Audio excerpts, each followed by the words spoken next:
அவுது பில்லாஹி மினஷ் ஷைத்தானிர் ரஜீம். பிஸ்மில்லாஹிர் ரஹ்மானிர் ரஹீம். ரப்பி ஜித்னி இல்மா. இறைவனுடைய அருளால் தொடர்ந்து திருக்குர்ஆனை நம்ம ஓதிக்கிட்டே இருக்கோம். சூரா அல் அன்ஆம், அதாவது கால்நடைகள் அப்படிங்கிற தலைப்பில் 40 அத்தியாயங்கள் நம்ம பார்த்துருந்தோம். 40 வசனங்கள் நம்ம பார்த்துருந்தோம். ஸோ 40வது வசனத்தில் இறைவன் என்ன சொல்லியிருந்தான்னா, உங்களுக்கு விதிக்கப்பட்ட நேரம் வரும்போது அல்லது உங்களுக்கு ஏதாவது பெரும் துயரம் வரும்போது நீங்கள் அல்லாவை தான் வந்து அல்லாஹ்கிட்ட தான் உதவி தேடுறீங்க. அவனை தாண்டி வேறு யாரையாவது நீங்கள் கூப்பிடுறீங்களா? கொஞ்சம் யோசிச்சு பாருங்க அப்படின்னு இறைவன் சொல்லியிருந்தான். இப்போ 41வது வசனத்துலேருந்து வேறு என்னென்ன விஷயங்கள்லாம் இறைவன் சொல்கிறான் அப்படிங்கிறத பார்ப்போம். பல் ஈயாஹு தத்ஊன ஃபயக்ஷிஃபு மா தத்ஊன இலைஹி இன்ஷாஅ வதன்சௌன மா துஷ்ரிகூன். உண்மையில் நீங்கள் அல்லாஹ்வையே அழைக்கிறீர்கள், பிறகு எதற்காக அவனை அழைக்கிறீர்களோ அத்துன்பத்தை அவன் நாடினால் உங்களை விட்டு நீக்கிவிடுகிறான். இறைவனோடு நீங்கள் இணை வைக்கும் கடவுள்களை இத்தகைய சந்தர்ப்பங்களில் மறந்து விடுகிறீர்கள். ஸோ உங்களுக்கு ஏதாவது பிரச்சனை வருது அப்படின்னா நீங்கள்லாம் இறைவனைத்தான் கூப்பிடுறீங்க, நீங்கள்லாம் அல்லாவை தான் கூப்பிடுறீங்க. மற்ற கடவுள்களை எல்லாம் அதாவது நமக்கே தெரியும், இன்றைக்கி என்ன தான் வந்து சிலை வணக்கம் செய்யக்கூடியவங்களாக இருந்தாலும், கபிரிஸ்தானத்தில் வணக்கம் செய்யக்கூடியவர்களாக இருந்தாலும், இல்லை மனுஷங்களையே வணங்குறவங்களாக இருந்தாலும் சரி, அவங்களுக்கு ரொம்ப அட்மோஸ்ட் இறக்கும் தருவாயில் இறந்துட்டாவே அடுத்து அவங்க அந்த ஒரு ஃபைனல் ஸ்டேஜில் யாரைத்தான் நம்புகிறாங்க, யாரைத்தான் உதவி கேட்குறாங்க அப்படின்னா அவங்களே அறியாமல் அவங்க ஆள் மனசு ஏதோ ஒரு சக்தியை தான் தேடும். இதைத்தான் அல்லாவும் சொல்கிறான், உங்களோட கடைசி கட்டத்தில் கடைசியாக என்கிட்ட தான் நீங்கள் வரீங்க, மற்ற கடவுள்களெல்லாம் நீங்கள் மறந்துடுறீங்க. இன்றைக்கி அவங்க மறுத்தாலும் மறைச்சாலும் இதுதான் உண்மை. அல்லாஹ் ரொம்ப ஓப்பனாக அதை சொல்கிறான். அடுத்து பாருங்கள், வலக்கத் அர்சல்னா அப்படின்னா அனுப்பினோம். இலா உமமிம் மின் கப்லிக ஃபஅகத்னாஹும் பில் பஅஸாஇ வஸ்ஸராஇ லஅல்லஹும் யததர்ரஊன். ஸோ நபியே, உமக்கு முன்னரும் பல சமூகத்தாரிடம் நாம் தூதர்களை அனுப்பியிருந்தோம். மேலும் அச்சமூகத்தார் நமக்கு பணிந்திட வேண்டும் என்பதற்காக அவர்களை துன்பங்களுக்கும் துயரங்களுக்கும் ஆளாக்கினோம். சரியா? அந்த துன்பம் துயரம்ங்கிறது இங்கே பாருங்கள் என்ன இருக்குன்னா, பஅஸாஇ அப்படின்னா வறுமை, தர்ராஇ அப்படின்னா நோய். ஸோ அந்த துன்பம் துயரம் என்னென்ன மாதிரினா வறுமையை கொண்டும் நோயை கொண்டும் அல்லாஹ் வந்து அவங்களுக்கு பக்குவப்படுத்தியிருக்கான். ஸோ ஒவ்வொரு அந்த ரசூல் பாருங்கள், அர்சல்னா அப்படின்றாங்கல்ல, அர்சல்னா அந்த ரசூல் இதெல்லாம் வந்து அனுப்புறதுன்னு அர்த்தம். சரியா? ஸோ அல்லாஹ் சொல்கிறான், நபியே உங்களுக்கு முன்னாடியும் பல சமூகத்தார்கிட்ட இப்போ இன்றைக்கி அல்லாஹ் நம்மளை மட்டும்தான் எல்லாத்தையுமே ஒரே சமூகமாக ஆக்கி வச்சுருக்கான். முன்னாடிலாம் அவங்களுக்குலாம் இன்றைக்கி பாருங்களேன், ஒரே சமூகமாக இருந்தாலும் நம்மளால் இங்கேருந்து எங்கே வேணால் போயிட்டு வர முடியுது. என்ன இப்போதைக்கு வந்து பாஸ்போர்ட்டு விசா இதெல்லாம் இருக்குது. ஆனால் இங்கேருந்து எத்தனை கடல் கடந்து எவ்வளோ மைல் இருந்தாலுமே இன்றைக்கி இன்டர்நெட்டை வச்சு கூட நம்ம வந்து இப்போ நீங்களும் நானும் பார்த்துக்கிறோம் இல்லையா, பேசிக்கிறோம் இல்லையா, இந்த மாதிரி கனெக்டிவிட்டி அதிகமாக இருக்குது. ஸோ ஆனால் அந்த காலத்தில் பார்த்திங்கன்னா நீங்கள் சாப்பியன்ஸ் புக்கிலலாம் பார்த்திங்கன்னாலும் தெரியும், அவங்களுக்கு அவங்க இருக்கிற இடம் மட்டும்தான் வந்து உலகமாக தெரியும். அதை தாண்டி வேறு யாருமே இல்லை அப்படிங்கிற மாதிரி நிலைப்பாடுலாம் கொண்ட மக்களாகத்தான் அன்னைக்கு இருந்தாங்க. ஸோ அந்த மாதிரி பல சமூகத்துக்கு இறைவன் வந்து பல தூதர்களை அனுப்பியிருக்கான். மேலும் அந்த சமூகத்தில் உள்ளவங்கெல்லாம் அல்லாஹ்க்கு பணிஞ்சு நடக்கணும், அல்லாஹ்வுடைய பேச்சை கேட்டு எல்லார்கிட்டையும் நன்னடத்தையாக இருக்கணும் அப்படிங்கிறதுக்காக அல்லாஹ் வந்து அந்த பசி பட்னி கொஞ்சம் வறுமை நோய் இதையெல்லாம் கொண்டு சோதித்தான். சில விஷயங்களை கொடுத்துருந்தான். இதை வந்து அல்லாஹ் சுட்டி காமிக்கலாம். ஆமாம், நான் தான் இதெல்லாம் செஞ்சேன், அவங்க கட்டுப்படணுங்கிறதுக்காகத்தான் இதெல்லாம் நான் செஞ்சேன் அப்படின்னா. இன்றைக்கும் நம்ம நினைப்போம், ஏன் வந்து நிறைய இடத்துல பசி பட்னியாக இருக்காங்களே, ஏன் நமக்கு இந்த நிலமை இருக்கே, எல்லாமே நம்ம அல்லாஹ்க்கு கட்டுப்படணும் அப்படிங்கிறதுக்காகத்தான் அல்லாஹ் செய்கிறான். இன்ஃபேக்ட் ரொம்ப பசி பட்னியோட ரொம்ப கவலைக்கிடமாக இருக்காங்கள்ல, அவங்களுக்கெல்லாம் கியாமத்தில் கொஷின் ஈஸி. ஏன்னா அவங்களுக்கு எல்லாம் இங்கே வந்து வேதனையை கொடுத்தான். ஸோ அதனால் கொஷின் ஈஸி. அவங்களுக்கெல்லாம் வந்து ஈஸியாக சொர்க்கம் போக வாய்ப்புகள் அதிகம். ஆனால் நமக்கு வந்து நல்ல ரிலாக்ஸேஷன் கொடுத்துருக்கான், நல்லபடியாக இருக்க வச்சுருக்கான், கண்ணுக்கு குளிர்ச்சியாக எல்லாம் கொடுத்துருக்கான். அப்போ நமக்கு கஷ்டம். ஸோ வந்து இங்கே இருந்துட்டு நம்ம மற்றவங்கள பார்த்து பாவப்படுறோம்ல, பாவம் இவங்க இப்படி இருக்காங்களே. ஆனால் உண்மை என்னென்னா, நம்மளை நினச்சி தான் நம்ம பாவப்படணும். அவங்களுக்கெல்லாம் ஈஸி, கொஷின் நல்லா ஈஸியாக கேட்டுருவான். நமக்கு தான், உனக்கு நான் இதெல்லாம் பண்ணியிருந்தேனே, அவங்களுக்காக நீ என்ன செஞ்ச, உனக்காக நீ என்ன செஞ்ச, உன்னை சுற்றி உள்ளவங்களுக்காக நீ என்ன செஞ்ச, எல்லாம் இப்படித்தான் நம்மளை கேட்பான். ஸோ வந்து நம்ம தான் நம்மளை நினச்சி பாவப்பட்டுக்கிறணும். ஸோ இதை வந்து இறைவன் சொல்கிறான், துன்பங்களையும் துயரங்களுக்கும் நான் ஆளாக்குனேன் அப்படின்னு. அடுத்து பாருங்கள், ஃபலௌலா இது ஜாஅஹும் பஅசுனா ததர்ரஉ வலாக்கின் கஸத் குலூபுஹும் வஸய்யன லஹுமுஷ் ஷைத்தானு மா கானு யஅமலூன். அதாவது, ஆனால் நம்மிடமிருந்து அவர்களுக்கு துன்பம் வந்தபோது இவர்கள் ஏன் பணியவில்லை? உண்மை யாதெனில் இவர்களுடைய உள்ளங்கள் அதிகம் இறுகிவிட்டன. மேலும் இவர்கள் செய்து கொண்டிருந்த செயல்களை ஷைத்தான் இவர்களுக்கு அழகாக்கி காண்பித்து கொண்டிருந்தான். ஸோ எப்போ நமக்கு லைஃப்பில் ஒரு அடி விழுதோ, எப்போ நமக்கு துன்பம் ஏற்படுதோ, அப்போ தான் அல்லாஹ் வந்து நம்மளை கரெக்டான பாதை, ஏன்னா நம்ம தான் கேட்டிருக்கோமே, எனக்கு சரியான பாதையை கொடு யா அல்லாஹ் அப்படின்னு. அப்போ சரியான பாதை வேணும்னா சில டெஸ்ட்டெலாம் வச்சு தான் அல்லாஹ் நமக்கு அதை தருவான். அப்போ அந்த டெஸ்ட்டுக்கு நம்ம வந்து அடிபணிஞ்சு போகணும். சரி, அதை நம்ம ஏற்றுக்கிட்டு, டெஸ்ட்டு அப்படின்னா முதல்ல கொஷின் பேப்பரை வாங்கணும், கையால் வாங்கி அதை படித்து பார்த்து அதில் எழுதணும். அப்போ எனக்கு ஒரு சோதனை வருதுன்னா முதல்ல நான் அதை அக்செப்ட் பண்ணிக்கிறணும். சரி, இது சோதனை தான், இறைவன் தான் எனக்கு தரான், இதன் மூலமாக என்னை வந்து அவன் சோதித்து பார்க்குறான், அதுக்கு நான் வந்து பொறுமையோடு நான் இருந்து தேவையான விஷயங்களை நான் கற்றுக்குவேன். இதுதான் ரொம்ப முக்கியம். பொறுமைங்கிறத வெறும் அமைதியாக இருக்கிறது மட்டும் இல்லை, எனக்கான நேரம் வரும் வரைக்கும் நான் அமைதியாக இருப்பேன். அந்த அமைதியாக இருக்கிற நேரத்தில் நான் கற்றுக்கிருவேன், நான் கல்வி கற்றுப்பேன், நான் அடுத்து எப்படி இருக்கணுங்கிற நிலைப்பாடை நான் கற்றுக்கிருவேன். ஸோ இப்படி நான் இருப்பேன். இப்படி இருந்தால் அல்லாஹ் சொல்கிற பேச்சை கேட்டு நான் அடிபணிஞ்சு வாழ முடியும் அப்படின்னு நம்ம அதற்கான வழியில் போகணும். ஸோ அப்படி இல்லை அப்படின்னு அல்லாஹ் சொல்கிறான். இவங்க ஏன் இவ்வளோ துன்பம் வந்தாலும் அடிபணிய மாட்டுறாங்க? அப்போ உண்மை என்னன்னா, இந்த மாதிரியான மக்களுடைய உள்ளங்கள் அதிகமாக இறுகிடுச்சு. இவங்க செய்து கொண்டிருந்த செயல்களை ஷைத்தான் இவங்களுக்கு அழகாக காண்பிச்சிட்ருக்கான்.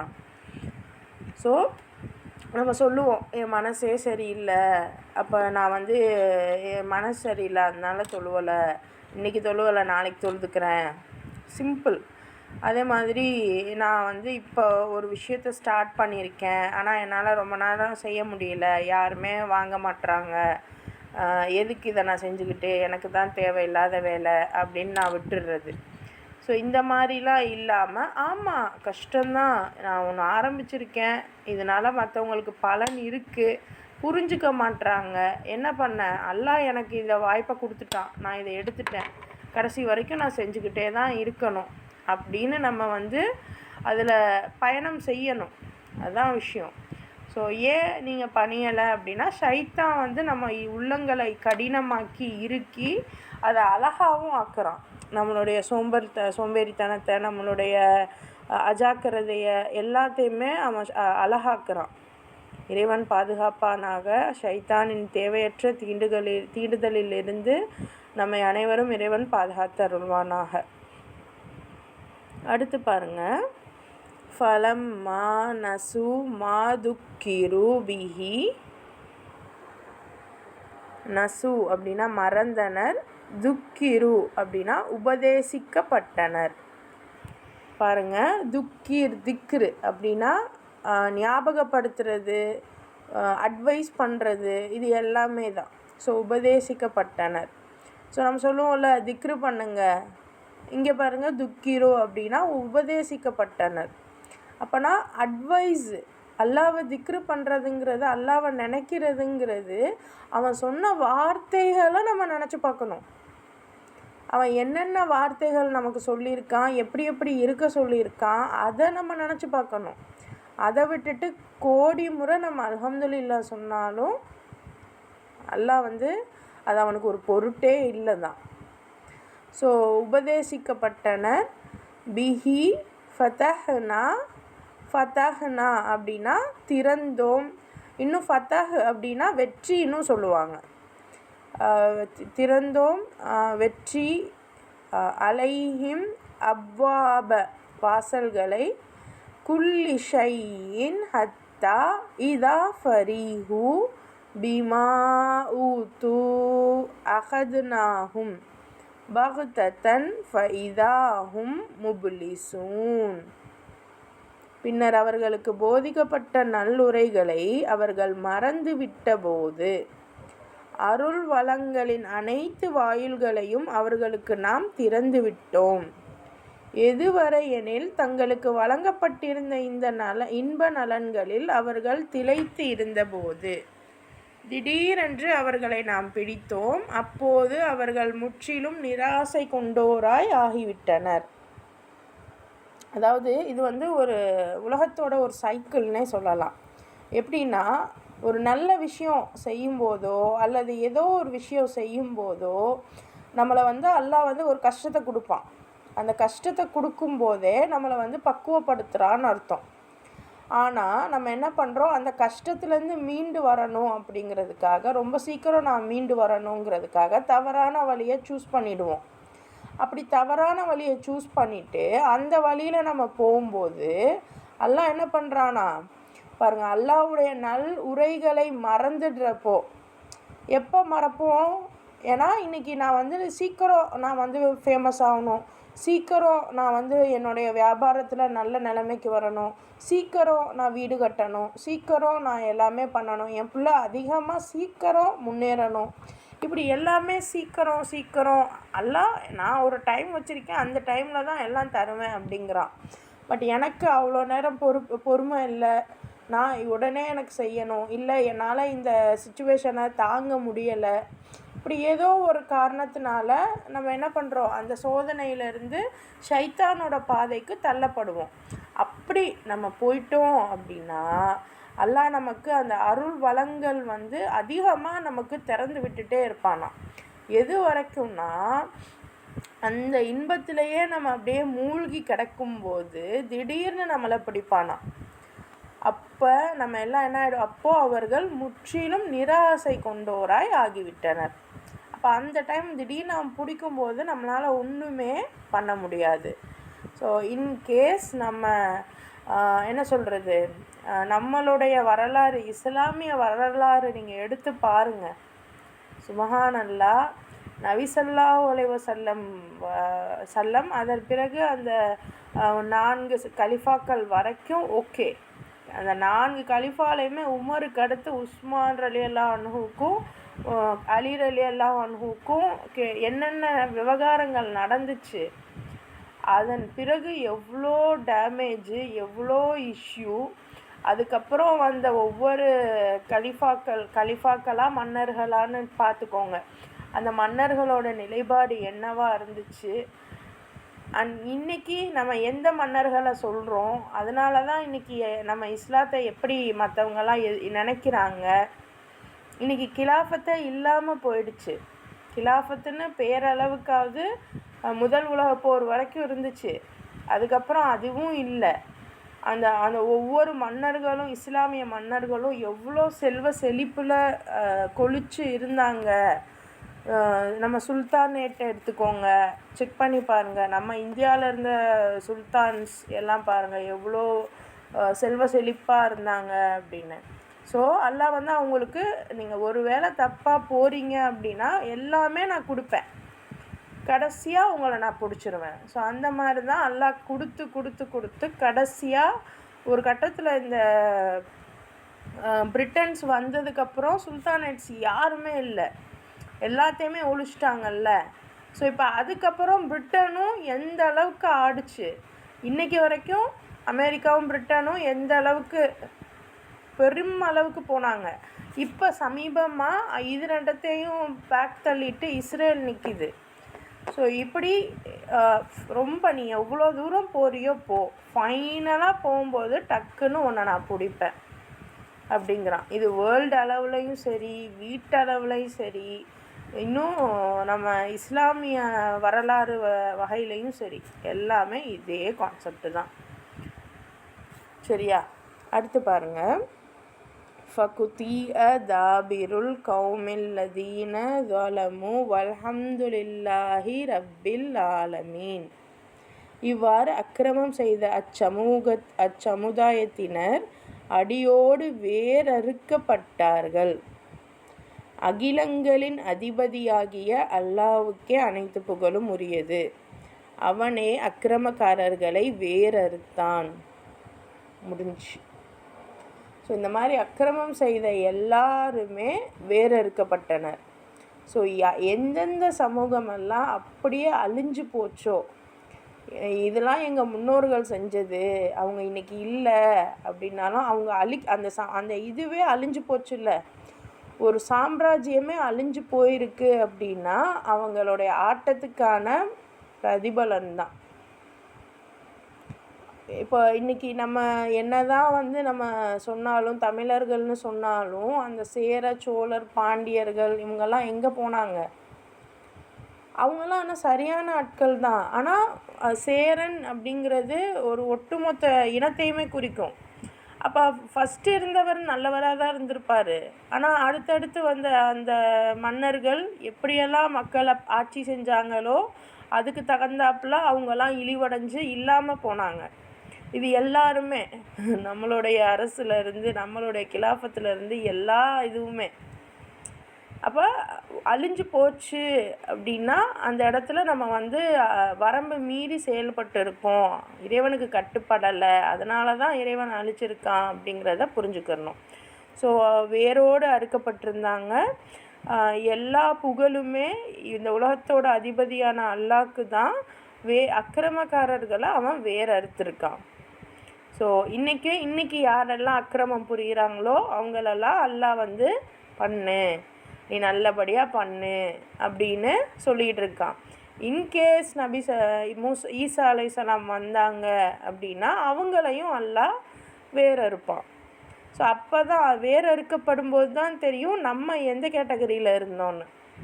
ஸோ இறைவன் அந்த ஒரு கேட்டகரிக்குள்ளே நம்மளையும் நம்மளுடைய சந்ததிகளையும் போற்றாமல் நம்ம பாதுகாத்துக்கிறணும். ஸோ அதுக்கு தான் நம்ம இப்போ கல்வி கற்றுக்கிட்டு இருக்கோம். சரியா? அடுத்து பாருங்கள். குல் அரஐத்தும் இன் அகதல்லாஹு சம்அக்கும் வ அப்சாரக்கும் வ கதம அலா குலூபிக்கும் மன் இலாஹுன் கைருல்லாஹி யஅதீக்கும் பிஹ் உந்துர் கைஃப நுசர்ரிஃபுல் ஆயாத்தி சும்மஹும் யஸ்திக்ஃபூன். ஸோ நபியே, நீர் அவர்களிடம் கேளும், அல்லாஹ் உங்களின் செவிப்புலனையும் பார்வை புலனையும் பறித்து உங்கள் இதயங்களிலும் முத்திரையிட்டு விட்டால் அல்லாஹ்வை தவிர வேறு எந்த கடவுளால் இவ்வாற்றல்களை உங்களுக்கு திரும்ப தர முடியும் என்பதை நீங்கள் சிந்தித்தீர்களா? நம்முடைய சான்றுகள் மீண்டும் மீண்டும் அவர்கள் முன் எப்படி வைக்கிறோம் என்பதையும் பிறகு அவர்கள் எவ்வாறெல்லாம் அவற்றை புறக்கணித்து கொண்டே செல்கிறார்கள் என்பதையும் பாருங்கள். ஒன்றும் இல்லை, இப்போது சைக்காலஜிக்கலாக ஒரு நம்ம ஒவ்வொன்றுமே பாருங்கள். இப்போ பாருங்கள், செவி புலனையும் பார்வை புலனையும் பறித்துக்கிட்டு உங்கள் இதயத்தில் முத்திரையிட்டுட்டா. இந்த இதயத்தில் முத்திரையிடுறது அப்படிங்கிறது கொஞ்சம் ப்ராக்டிக்கலாக யோசிச்சு பார்ப்போமா?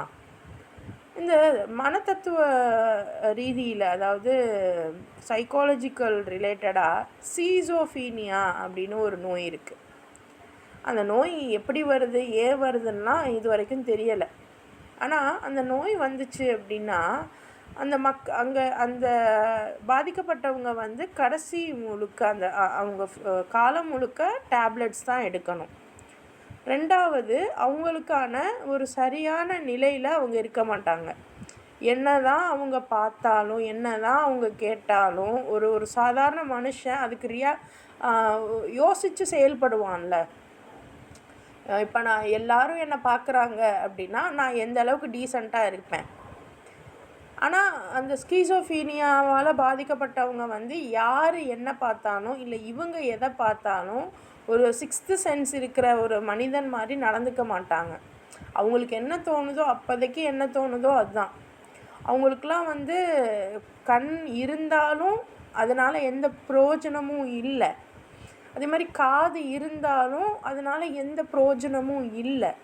ஸோ இந்த விஷயத்தை நீங்கள் இப்படி இந்த மாதிரி ஒரு நோய், ஒரு ஸ்கீசோஃப்ரீனியா மனச்சிதைவு நோயின்னு சொல்லுவாங்க சைக்காலஜிக்கலாக, இந்த நோயோடு நீங்கள் ஒப்பிட்டு பாருங்கள். மனச்சிதைவு நோய், அவங்க வந்து சாதாரணமாக நம்மளை மாதிரிலாம் இருக்கவே மாட்டாங்க. அவங்களுக்கு இப்போ என்ன தான் ட்ரீட்மெண்ட் வந்தாலும், இன்றைக்கி எல்லாருமே சைக்காலஜி தான் கிரேட் அப்படின்னா சொல்லிக்கிட்டு இருந்தாலும், அதே சைக்காலஜி தான் டிப்ரெஷனுக்கு கூட டேப்லெட்டை கொடுத்து நம்மளை நோயாளியாக்கி வச்சுருக்கு. டிப்ரெஷனுக்கு ஏகப்பட்ட இது இருக்குது. நீ வந்து ஒரு நாளைக்கு 10 கிலோமீட்டர் நடக்கிற அப்படின்னா எங்கேருந்து வரும் டிப்ரெஷனு? எங்கேருந்து தூக்கம் இல்லாமல் போகும்? செஞ்ச வேலைக்கு தூக்கம் ஆட்டோமேட்டிக்காக வந்துடும். ஆனால் அதெல்லாம் இல்லாமல் என்ன ஆயிடுச்சு, சாதாரண விஷயத்தை டிப்ரெஷன்னு கொண்டு போய் அதை இன்னும் கொஞ்சம் அப்படியே போய் மனச்சிதைவு நோயின்னு கொண்டு போய் காலத்துக்கும் அவங்கள வந்து ஒரு பேஷண்ட்டாகவே ஆக்கி அதில் வருமானம் பார்க்குற நிலையில தான் இன்றைக்கி இருக்கும் எல்லாம். ஸோ இதுதான் அல்லாஹ் சொல்கிறான், செவிப்புலனை நான் வந்து எடுத்துக்கிட்டேன், பார்வை புலனை நான் எடுத்துக்கிட்டேன், இதயத்தில் நான் முத்திரையிட்டுட்டேன் அப்படின்னா என்னை தவிர வேறு யாரால் உங்களை காப்பாற்ற முடியும்? ஏன் இதை நான் சொல்கிறேன்னா, இன்றைக்கி எல்லாமே டிரான்ஸ்பிளான்டேஷன் இருக்கே அப்படின்னு நீங்கள் நினைக்கலாம். சைக்காலஜி படித்தா எல்லா மனநிலைக்குமே மருந்து இருக்கே அப்படின்னு நீங்கள் நினைக்கலாம். அப்படிலாம் ஒன்றுமே கிடையாது. உங்களுக்கு கண்ணில் பிரச்சனை அப்படின்னா சில பிரச்சனைகள் மட்டும்தான், அதுவும் வந்து அது பிரச்சனை கிடையாது, அது வந்து குறைபாடு, அதுக்கு வந்து நீக்கிற முடியும். ஆனால் கண்ணில் பிரச்சனை அப்படின்னா அந்த பார்வையை திருப்பியெல்லாம் கொடுக்க முடியாது. இது வரைக்கும் கண்களில் இருக்கிற கண்ணை பற்றி இன்ஷா அல்லாஹ் அதுக்கும் கூட நான் ஏற்பாடு பண்ணியிருக்கேன். கண் பரிசோதனை பற்றின சில அவேர்னஸ் உங்களுக்கு கொடுக்கணுன்னு நான் நினச்சிருக்கேன். இன்ஷா அல்லாஹ் கூடிய சீக்கிரம் அதை நான் தரேன். ஸோ கண்களில் சரி காதுகளில் சரி என்ன தான் டாக்டர்ஸ் இருந்தாலும் எல்லாமேலாம் சரி பண்ண முடியாது. இதெல்லாம் என்ன தவிர உங்களுக்கு யார் சரி பண்ணுவா? யோசிச்சு பார்த்தீங்களா அப்படின்னு நல்லா கேட்குறான். இன்றைக்கி டாக்டர் தான் எல்லாமே, மெடிசன் தான் எல்லாமே அப்படின்னு நம்மளே கூட நம்ம குழந்தைங்கள மெடிசன்லாம் படிக்க வைக்க ஆசைப்படுவோம். என்ன இருந்தாலும் நான் என்ன உங்களுக்கு கொடுத்துருக்கேனோ அதுதான், என்ன தவிர வேறு யாரும் சரி பண்ண முடியாது. அல்லாஹ்வுடைய ஓப்பன் ஸ்டேட்மெண்ட். ஸோ பிறகு அவர்கள் எவ்வாறெல்லாம் அவற்றை புறக்கணித்து, ஸோ இதெல்லாம் வந்து அல்லாஹ் சொல்கிறான், இதெல்லாம் என்னோடய சான்றுகள், நான் முன்னாடி வைக்கிறேன், இதெல்லாம் நீங்கள் புறக்கணிச்சுக்கிட்டே இருக்கீங்க பாருங்க அப்படிங்கிறான். அடுத்து பாருங்கள், குல் அரஐதக்கும் இன் அதாக்கும் அதாபல்லாஹி பாகதன் அவு ஜஹரத்தன் ஹல் யுஹ்லகு இல்லல் கௌமுல் ஸாலிமூன். அப்போ திடீரென்றோ முன்னறிவிப்புடனோ அல்லாஹ்வின் தண்டனை உங்களிடம் வந்து விடுமாயின் அக்கிரமக்காரர்கள் தவிர வேறு எவரேனும் அழிக்கப்படுவார்களா? இதனை நீங்கள் எப்பொழுதேனும் சிந்தித்ததுண்டா என்று நீர் கேளும். ஸோ திடீர்னோ இல்லை ஏதோ ஒரு முன்னறிவிப்போடோ அல்லாஹ்வுடைய தண்டனை உங்ககிட்ட வந்துருச்சு அப்படின்னா யார் அழிக்கப்படுறாங்க? ஸோ யோசிச்சு பாருங்கள், அந்த அழிவுங்கிறது இன்றைக்கி நம்ம எவ்வளோ அழிவுகள் பார்க்குறோம். ஒரு டிசம்பர் வந்துச்சுன்னா சென்னையெலாம் என்ன ஆகுதுன்னே தெரிய மாட்டேங்குது. இப்போ ரீசண்டாக கூட நிலச்சரிவுலாம் ஏற்பட்டுச்சு. இந்த மாதிரி சில டைம்ஸ்லாம் வந்து முன்னாடியே அவங்க சொல்லிடுவாங்க, இந்த மாதிரி இந்த இடத்துல சரிவு வரப்போகுது, நீங்கள் எல்லாம் அப்புறப்பட்டுக்கோங்க அப்படின்லாம் கூட சொல்லிடுவாங்க. ஸோ அது இன்றைக்கி சுச்சுவேஷனுக்கு. இதே மாதிரி நபிமார்கள் இருந்த டைம்லையுமே அல்லாஹ் வந்து முன்னறிவிப்பு செய்வான், நீங்கள் ஒழுங்காக இருங்க இல்லைன்னா நான் அழிச்சிடுவேன் அந்த மாதிரி. ஸோ இப்படியெல்லாம் திடீர்னோ அல்லது முன்னறிவிப்புடனோ ஏதாவது உங்களுக்கு தண்டனை வருதுன்னா யார் அழிக்கப்படுறா? அப்போ நம்ம யோசிக்கலாம், நல்லவங்க கெட்டவங்க எல்லாரும் தானே அந்த சமூகத்தில் இருந்திருப்பாங்க, அப்போ எல்லாரையும் தானே அல்லாஹ் அழிக்கிறான். ஆனால் யோசிச்சு பாருங்கள், அது அது வந்து இங்கே தானே நம்ம மவுத்து, இங்கே தானே நம்மளோட மவுத்து. நீங்கள் நல்ல ஆட்களாக, அதாவது எப்படி இறைவன் அழிப்பான் அப்படின்னு பார்த்தீங்கன்னா, ஒரு ஆவரேஜாக இந்த சமூகம் இருந்து பர்சனலாக இவங்க நல்லவங்களாக இருந்தாலும் கூட சமூகம் ஒட்டு மொத்தமாக ஒரு இருந்தும் வேஸ்ட்டு தான் அப்படிங்கிற நிலையில தான் அல்லாஹ் அந்த சமூகத்தை அழிக்கிறான். எந்தெந்த சமூகம்லாம் அழியுதோ அதெல்லாம் அவங்களுடைய கலாச்சாரத்தெல்லாம் கொஞ்சம் செக் பண்ணி பாருங்கள், நீங்களே பார்ப்பீங்க. இன்றைக்கி வந்து சுப்ஹானல்லாஹ் நம்மளுடைய சமூகம் கண்ணுக்கு தெரிஞ்சே அழிஞ்சிட்டு வருது. நம்மளுடைய குழந்தைங்க எல்லாம் வந்து பார்த்திங்கன்னா வேறு மாதிரி ஆயிட்டாங்க. என்ன இது நமக்கு புரியவே மாட்டேங்குது. ஸோ வந்து முடிஞ்ச அளவு அதிகமாக கல்வி கற்று நம்ம குழந்தைங்களையும் கல்வி கற்று சிந்திக்க வைக்கக்கூடிய அந்த பெற்றோர்களாக நம்ம இருக்கணும். ஏன்னா ரொம்ப மோசமான நிலைக்கு, ஏன்னா மற்றதெல்லாம் கூட ஃபிசிக்கல் டிசாஸ்டர்ஸாக இருக்குது, அதாவது கண்ணு முன்னாடி நடக்கிற தண்டனையாக இருக்குது, அழிவுகளாக இருக்குது. ஆனால் நம்ம குழந்தைங்களை பொறுத்த வரைக்கும் இமோஷனலாக அவங்க வந்து அழிக்கிறாங்க. இமோஷன், இன்டலெக்சுவல்ங்கிறது அறிவாக தான் இருக்குது எல்லா பிள்ளையுமே. நீங்கள் நான் மாதிரிலாம் இல்லை. நம்மலாம் வந்து ஒரு விஷயத்த மனப்பாடம் பண்ணணும், ஒரு விஷயத்த புரிஞ்சுக்கணுன்னா ரொம்ப டைம் எடுப்போம். அவங்களாம் டக்குன்னு எடுத்துடுறாங்க, டக்குன்னு புரிஞ்சுக்கிறாங்க, டக்குன்னு மனனம் பண்ணிடுறாங்க. அதிலலாம் பிரச்சனை இல்லை. ஆனால் சிந்திச்சு பார்க்க மாட்டுறாங்க. நம்ம வந்து ஒரு விஷயம் இருக்குது அப்படின்னா இது சரியாக தப்பான்னு சிந்திப்போம், இது செய்யலாமா வேணாமான்னு யோசிப்போம். அந்த மாதிரியான யோசனைகளே இன்றைக்கி இருக்கிற குழந்தைங்களுக்கு ரொம்ப குறைவாக இருக்குது. ஒரு பகுத்தறிவு ஆனால் நமக்குமே கொஞ்சம் குறைவு தான். முன்னாடி இருந்தவங்க நம்ம அத்தா அம்மாவை விட நமக்கு இப்போ குறைவாக தான் இருக்குது. இப்போ நம்மளை விட நம்ம குழந்தைங்களுக்கு இன்னும் குறைவாகுது. அப்போ யோசிக்கணும், நம்மளை வந்து இன்டலெக்சுவலாக எல்லாம் அழிச்சிக்கிட்டே வரான். அப்புறம் அல்லாஹ் சொல்கிறான், யார் இந்த அக்கிரமக்காரர்களை தான் நான் இப்படி அழிக்கிறேன், உங்களால் இந்த உலகத்துக்கு எந்த பயனுமே இல்லை அப்படின்னா நான் கண்டிப்பாக அழிச்சிடுவேன். இதை நீங்கள் சிந்திச்சு பார்க்க மாட்டிங்களா? சிந்திச்சிருக்கீங்களா என்னைக்காச்சு அப்படின்னு கேட்குறான். வமா நுர்சிலுல் முர்சலீன இல்லா முபஷிரீன முந்திரீன் ஃபமன் ஆமன வ அஸ்லஹ ஃபலா ஹவுஃபுன் அலைஹிம் வலாஹும் யஹ்ஸனூன். இப்போ நல்லவர்களுக்கு நற்செய்தி கூறுபவர்களாகவும் தீயவர்களை எச்சரிப்பவர்களாகவும் திகழ வேண்டும் என்பதற்காகத்தான் நாம் தூதர்களை அனுப்பியிருக்கிறோம். பிறகு எவர்கள் அத்தூதர்கள் கூறுவனவற்றை ஏற்றுக்கொண்டு மேலும் தமது நடத்தையை திருத்திக் கொள்கிறார்களோ அவர்களுக்கு எவ்வித அச்சமும் இல்லை, அவர்கள் துயரப்படவும் மாட்டார்கள். இவ்வளோ நாள் குரான் படிக்கிறப்ப அல்லாஹ் சொல்கிறான், தூதர்களை நான் அனுப்புகிறேன், அவங்க பேச்சை கேட்டு அவங்க சொன்ன மாதிரி உங்கள் நடத்தையை நீங்கள் மாற்றுங்கன்னு தான் திரும்ப திரும்ப பேசுகிறான். ஆனால் நம்ம என்ன பண்ணுறோம், மனனம் பண்ணுவாங்களா? ஏதாவது சூறா இருக்குது அப்படின்னா இதை மனனம் பண்ண வைப்பீங்களா? மனனம் பண்ணி என்ன பிரயோஜனம்? இறைவன் பாதுகாப்பானாக. அது மனனம் பண்ணுறேன் அப்படின்னா எனக்கு அது புரியணும், அதனுடைய விவகாரம் நான் மனனம் பண்ணியிருக்கணும். அதெல்லாம் எனக்கு தேவையில்லை, நான் மனனம் பண்ணால் போதும் அப்படின்னு நினைக்கிறது எந்த மாதிரியான ஒரு நிலைப்பாடு? அப்போ வெளியே நான் சொல்லிக்கிடலாம், எனக்கு இந்த சூறா எனக்கு மனனமாக தெரியும், இது வந்து எனக்கு மனனமாக தெரியும் அப்படின்னு நான் சொல்லிக்கிறது மட்டும்தான். அது ஒரு பெருமை, அவ்வளோதான். எந்த விஷயம் உங்களால் பெருமைப்படவே முடியாதோ அந்த விஷயத்தை தேடி போங்க. என்னால் இதெல்லாம் வெளியே சொல்லி என்னால் பெருமைப்பட்டுக்க முடியாது. ஆனால் அந்த மாதிரியான விஷயங்களில் தான் இறைவன் நமக்கான உண்மையான கண்ணியத்தை வச்சுருப்பான். நான் அந்த சூறாக்களுடைய விஷயங்களை புரிஞ்சு அதை நான் வந்து உங்கள் லைஃப்பில் ஏதோ பிரச்சனையில் நீங்கள் இருக்கும்போது, இல்லை ஏதோ ஒரு மனக்குமுறல்கள் உங்களுக்கு இருக்கும்போது நான் வந்து இதை வச்சு நான் உங்களுக்கு சொல்கிறேன், ஆறுதல் சொல்கிறேன். நீங்கள் தப்பே பண்ணியிருக்கா, உங்கள் கூட ஏதோ ஒரு உங்கள் ஃபேமிலியில் உள்ளவங்க தப்பே பண்ணியிருந்தாலும் இறைவன் இருக்கான், இறைவனுக்கிட்ட நீ மன்னிப்பு கேளு. உன்னால் அவங்களோட தவறை கூட நம்மளால் என்ன சொல்கிறது, ஒரு சரியான முறையில் பார்த்து அவங்களுக்கு நம்ம அணுகுமுறை தெளிவான அணுகுமுறை கொடுக்குறோம், அவங்கள நல்வழிக்கு கொண்டு வரோம் அப்படின்னா அதுதான் உண்மையான நன்னடத்தை. ஸோ நம்ம நடத்தையை நம்ம திருத்திக்கிடணும்.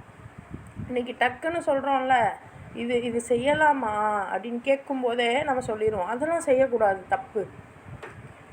ஆல்ரெடி அது தப்போ அப்படிங்கிற நிலைப்பாடில் தான் அவங்க கேட்குறாங்க. இருந்தாலும் நமக்கும் பெருசாக நாலேஜ் இல்லைன்னாலும் தெரிஞ்ச 1-2 வச்சு தப்புன்றுவோம். அப்போ நம்ம ஆனால் உண்மையிலே தப்பு சரின்னு அல்லாவே எங்கேயுமே சொல்லலை, நீங்கள் யோசிச்சு பாருங்கன்னு தான் சொல்கிறான். அப்போ நம்ம என்ன பண்ணணும், யாராவது அப்படி கேட்கும்போது உன்னோட சூழலை நீ யோசிச்சுப்பார், இறைவன் இதெல்லாம் சொல்லியிருக்கான், யோசிச்சுப்பார், என்ன வருதோ நீயே பார்த்துக்க, இப்படி சொன்னால் தான் அவங்க ஏற்றுப்பாங்க. இல்லை நீ பண்ணுற தப்பு அப்படின்னா கண்டிப்பாக ஏற்றுக்க மாட்டாங்க. உங்கள் பிள்ளைங்கள்லேருந்து மருமக்கமாறு, இன்னும் தம்பி ஒய்ஃபு, அண்ணன் ஒய்ஃபு, இந்த மாதிரி யாராக இருந்தாலும் ஏற்றுக்கவே மாட்டாங்க. ஸோ இதுதான் நம்மளுடைய ஒரு குடும்ப உறவுகள்லையுமே பிரச்சனையாக இருக்குது. சரியா? ஸோ நம்ம நடத்தையை திருத்திக்கிடணும். இப்படிப்பட்டவங்களுக்கு எந்த வித அச்சமும் இல்லை, அவங்க கவலைப்படவும் மாட்டாங்க. வல்லதீன கத்தபு பி ஆயாத்தினா யமஸ்ஸுஹுமுல் அதாபு பிமா கானு யஃப்சுகூன்.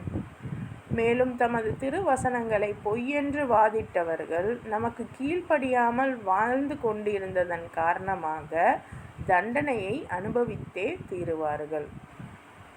ஸோ இறைவனோட இந்த வசனங்களை எல்லாம் பொய்ன்னு வாதிடுறாங்கல்ல. ஸோ என்னென்ன விஷயங்கள் இருக்குது அதையெல்லாம் பொய்ன்னு சொல்லக்கூடியவங்க ஏன் பொய்ன்னு சொல்கிறாங்க அப்படின்னா, உண்மைன்னு சொன்னால் கட்டுப்பட்டு நடக்கணுமே. அனாதைகளெல்லாம் வந்து ஒழுங்காக பார்த்துக்குவோங்க, அவங்களுக்கெல்லாம் நீங்கள் இப்படி தான் நடந்துக்கணும்னு நல்லா சொல்லியிருக்கான். ஆனால் அதை பற்றிலாம் வந்து எனக்கு என்ன, அதெல்லாம் குரானில் இருக்குன்றதும் தெரியலை, அதை பற்றி நம்ம பேசவும் மாட்டோம். அப்போ அதெல்லாம் பொய், டைரெக்டாக நம்ம பொய்ன்னு சொல்லலைன்னாலும் அதெல்லாம் பொய்ப்பிக்கிறோம் தானே. அண்ட் இதை தாண்டி இந்த ஃபித்னாக்கள் செய்யக்கூடிய சாப்பியன்ஸ், சரியா, ஃபித்னாக்கள் செய்யக்கூடிய சாப்பியன்ஸ் வந்து ஏகப்பட்ட விஷயங்களை பொய்ன்னு வாதிடுறாங்க. அப்படி நீங்கள் வாதிடுறீங்க, கீழ்ப்படியாமல் வாழ்கிறீங்க அப்படின்னா இதுக்காக தான் உங்களுக்கு இந்த தண்டனை வருது, இதை நீங்கள் அனுபவிச்சு தான் தீருவீங்க. ஏன்னா நீங்கள் இன்றைக்கி என்ன சொல்கிறது, இந்த யூரோப்லாம் வந்து நம்ம நினப்போம் அங்கெல்லாம் சூப்பராக இருக்காங்க, அமெரிக்காலாம் செம்மையாக இருக்காங்க அப்படின்னு. அங்கே போய் பாருங்கள், ஏகப்பட்ட சூசைட்ஸ் இருக்கும், ஏகப்பட்ட மனச்சிதைவு நோய்கள் இருக்கும், ஏகப்பட்ட செக்ஷுவல் டிரான்ஸ்மிஷன் நோய்கள் இருக்கும். அதெல்லாம் வந்து ரொம்ப கொடூரமானது. இன்றைக்கி நமக்கு வர நோய் கேன்சர் இந்த மாதிரி தான் அதிகமாக வருது.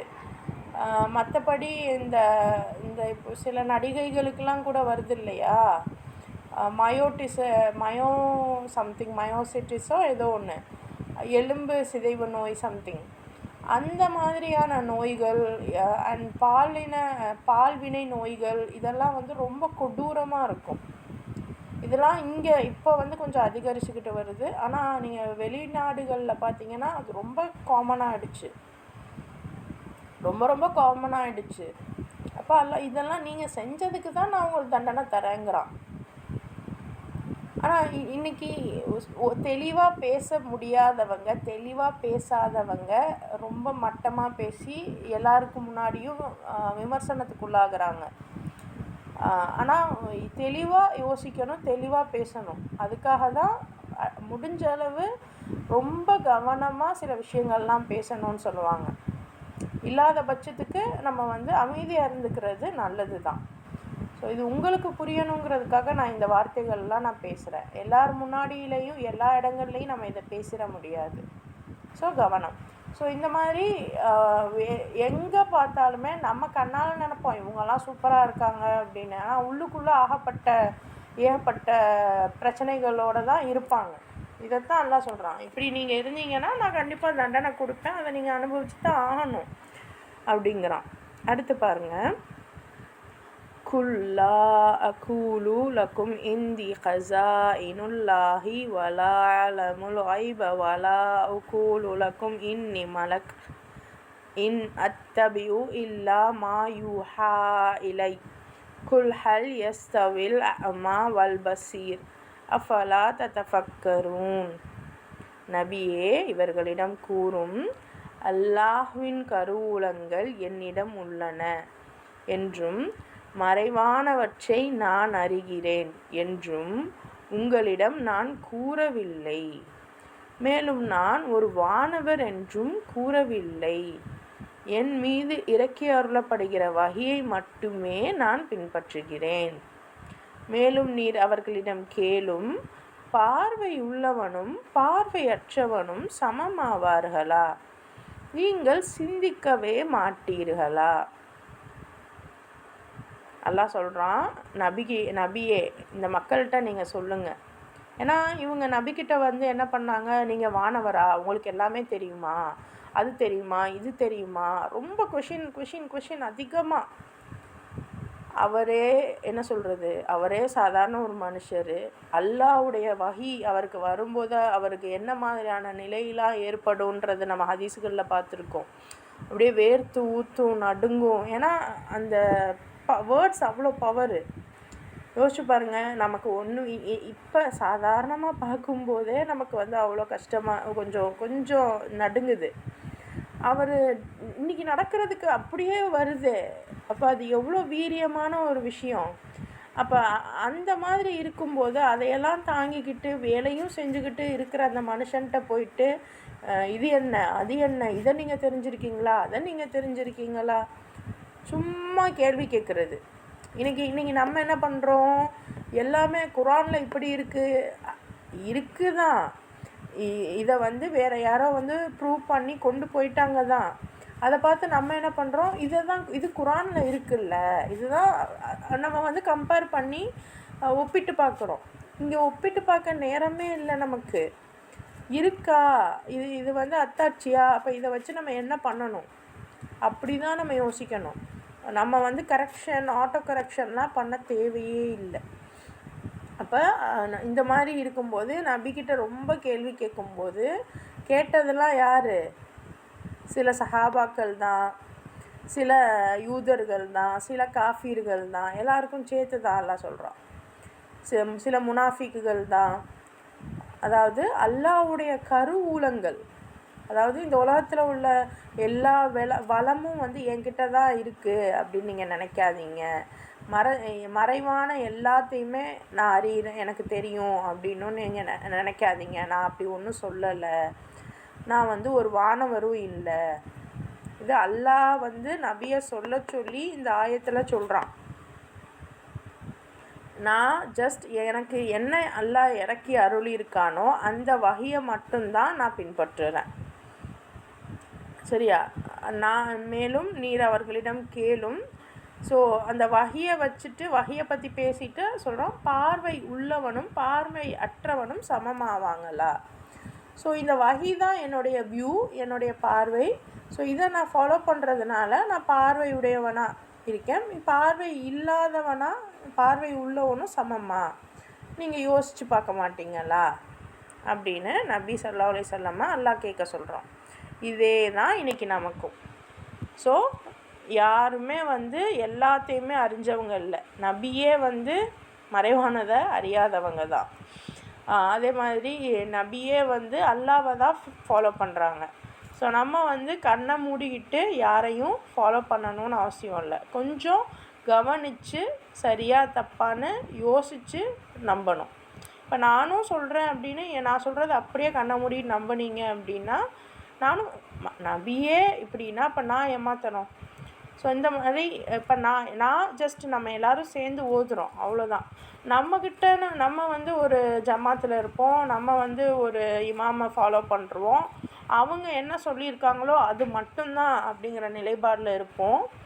அப்படி இருக்கும்போது அவங்கள தாண்டி நம்மளும் கொஞ்சம் சிந்திக்கணும். அதுதான் இந்த குரான் தான் பார்வை நமக்கு. ஸோ இந்த குரானை ஒழுங்காக நம்ம பார்க்க ஆரம்பித்தோன்னா பார்வை உள்ளவர்களாக நம்ம மாறலாம். ஸோ இதை இறைவன் சொல்கிறான். இன்ஷா அல்லாஹ் மீதி வசனங்களை திங்கக்கிழமை நம்ம பார்க்கலாம். அல்ஹம்துலில்லாஹ்.